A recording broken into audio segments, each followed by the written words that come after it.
सत्य की चर्चा जब भी कही जाएगी, महाराजा हरिश्चंद्र का नाम जरूर लिया जाएगा।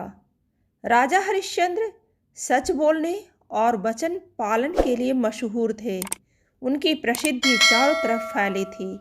ऋषि विश्वामित्र ने राजा हरिश्चंद्र की प्रसिद्धि सुनी। वे स्वयं इसकी परीक्षा करना चाहते थे। राजा हरिश्चंद्र हर हालत में केवल सच का ही साथ देते थे। अपनी इस निष्ठा की वजह से कई बार उन्हें बड़ी बड़ी परेशानियों का भी सामना करना पड़ा, लेकिन फिर भी उन्होंने किसी भी हाल में सच का साथ नहीं छोड़ा। वे एक बार जो प्रण ले लेते थे, उसे किसी भी कीमत पर पूरा करके ही छोड़ते थे। राजा हरिश्चंद्र ने सत्य के मार्ग पर चलने के लिए अपनी पत्नी और पुत्र के साथ खुद को बेच दिया था। इनकी पत्नी का नाम तारा था और पुत्र का नाम रोहित। एक बार राजा हरिश्चंद्र ने सपना देखा कि उन्होंने अपना सारा राजपाट विश्वामित्र को दान में दे दिया है। अगले दिन जब विश्वामित्र उनके महल में आए तो उन्होंने विश्वामित्र को सारा हाल सुनाया और साथ ही अपना राज्य उन्हें सौंप दिया। जाते जाते विश्वामित्र ने राजा हरिश्चंद्र से 500 स्वर्ण मुद्राएं दान में मांगी। विश्वामित्र ने राजा को याद दिलाया कि राजपाट के साथ राज्य का कोष भी वे दान कर चुके हैं और दान की हुई वस्तु को दोबारा दान नहीं किया जाता। तब राजा ने अपनी पत्नी और पुत्र को बेचकर स्वर्ण मुद्राएं हासिल की, लेकिन वो भी 500 नहीं हो पाई। राजा हरिश्चंद्र ने खुद को भी बेच डाला और सोने की सभी मुद्राएं विश्वामित्र को दान में दे दी। अपनी मर्यादा को निभाया।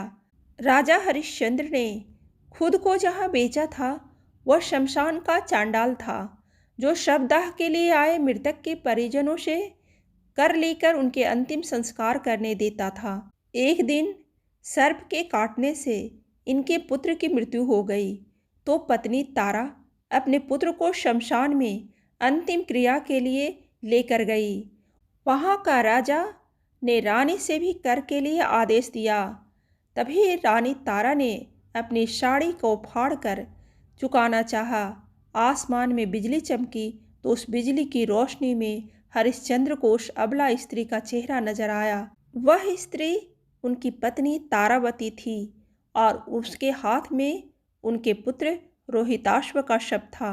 अपनी पत्नी की यह दशा और पुत्र के शव को देखकर हरिश्चंद्र बेहद भावुक हो उठे। उस दिन उनका एकादशी का व्रत भी था और परिवार की इस हालत ने उन्हें हिलाकर रख दिया। उनकी आंखों में आंसू भरे थे, लेकिन फिर भी वह अपने कर्तव्य की रक्षा के लिए आतुर थे।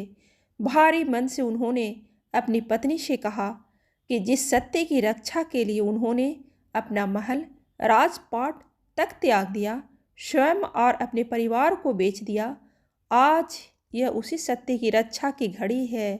उसी समय आकाशवाणी हुई और स्वयं ईश्वर प्रकट हुए और उन्होंने राजा से कहा, हरिश्चंद्र, तुमने सत्य को जीवन में धारण करने का उच्चतम आदर्श स्थापित किया है।